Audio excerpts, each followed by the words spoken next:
Hi മക്കളെ, +1 അല്ലെങ്കിൽ +2 എൻട്രൻസിന് കൂടി വേണ്ടി പ്രിപ്പയർ ചെയ്യാൻ തീരുമാനിച്ചിട്ട് പക്ഷെ ആ കുട്ടി അവസാനം +2 ബോർഡ് എക്സാം കഴിഞ്ഞ ഒരു വർഷം റിപ്പീറ്റ് ചെയ്യേണ്ടി വരുന്നത് എന്തുകൊണ്ടാണ് എന്ന് നിങ്ങൾ ആലോചിച്ചിട്ടുണ്ടോ? നമ്മുടെ ചുറ്റുള്ള ഒരുപാട് ആളുകളെ ശ്രദ്ധിച്ചാൽ അറിയാം, മിക്കവാറും ആളുകളുടെ കേസിൽ സംഭവിക്കുന്ന ഒരു കാര്യമാണത്. +1 ക്ലാസ്സുകളിൽ ജോയിൻ ചെയ്യുന്ന സമയത്ത് +1 ട്യൂഷൻ പ്ലസ് എൻട്രൻസിന് ജോയിൻ ചെയ്യും, അല്ലെങ്കിൽ +2 ക്ലാസ്സുകളിൽ +2 ട്യൂഷൻ പ്ലസ് എൻട്രൻസിന് ജോയിൻ ചെയ്യും. പക്ഷേ അതേ കുട്ടി +2 ബോർഡ് എക്സാം കഴിയുമ്പോൾ ഒരു വർഷം നീറ്റിന് അല്ലെങ്കിൽ ജെയ്ക്ക് വേണ്ടി റിപ്പീറ്റ് ചെയ്യുകയും ചെയ്യും. നമ്മൾ പലപ്പോഴും കാണാറുണ്ട്.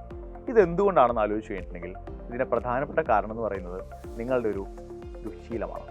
പ്രോകാസ്റ്റിനേഷൻ, അതായത് നീട്ടിവെക്കൽ അല്ലെങ്കിൽ മാറ്റിവെക്കൽ. ഓക്കെ, അന്നന്ന് ചെയ്യേണ്ട കാര്യങ്ങൾ അല്ലെങ്കിൽ അന്നന്ന് പഠിക്കേണ്ട കാര്യങ്ങൾ നാളത്തേക്കാകാം എന്ന് പറഞ്ഞ് മാറ്റിവെക്കുകയും പിന്നീടത് നാളെ ആവാം എന്ന് പറഞ്ഞ് മാറ്റി വെച്ചുകൊണ്ട് ഒടുവിൽ കണ്ണടച്ച് തുറക്കുന്നതിന് മുമ്പേ +2 ബോർഡ് എക്സാമിങ് എത്തും. അപ്പോഴാണ് നമ്മൾ മനസ്സിലാക്കുക നമ്മൾ എൻട്രൻസിന് വേണ്ടി ഒന്നും ചെയ്തിട്ടില്ല എന്നുള്ളത്.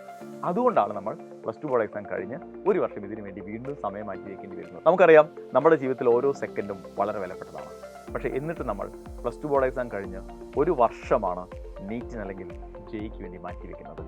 അപ്പോൾ അതുകൊണ്ട് തന്നെ നിങ്ങൾ +1 ബോർഡ് എക്സാമിനും അതിനൊപ്പം നീറ്റിന് വേണ്ടി പ്രിപ്പയർ ചെയ്യാൻ തീരുമാനിച്ച ഒരാളാണെങ്കിൽ, +2 ബോർഡ് എക്സാമിനൊപ്പം നീറ്റിന് അല്ലെങ്കിൽ ജെയ്ക്ക് വേണ്ടി പ്രിപ്പയർ ചെയ്യാൻ തീരുമാനിച്ച ഒരാളാണെങ്കിൽ തീർച്ചയായും നിങ്ങൾ ശ്രദ്ധിക്കുക. പ്രോകാസ്റ്റിനേഷൻ എന്ന് പറയുന്നത് നിങ്ങളുടെ ലക്ഷ്യത്തെ ഇല്ലാതാക്കും, നിങ്ങളുടെ സ്വപ്നത്തെ നശിപ്പിക്കും. കാരണം മാറ്റിവെച്ചൊടുവിൽ അത് ബാക്ക്ലോഗ്സ് ആയിട്ട് മാറും.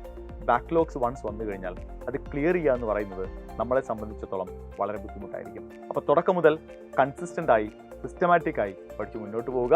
+2 ബോർഡ് എക്സാമിനൊപ്പം തന്നെ നീറ്റ് അല്ലെങ്കിൽ ജെയ് ക്രാക്ക് ചെയ്യാൻ നിങ്ങളെ കൊണ്ട് സാധിക്കും. അടിപൊളിയായിട്ട് പഠിക്കുക.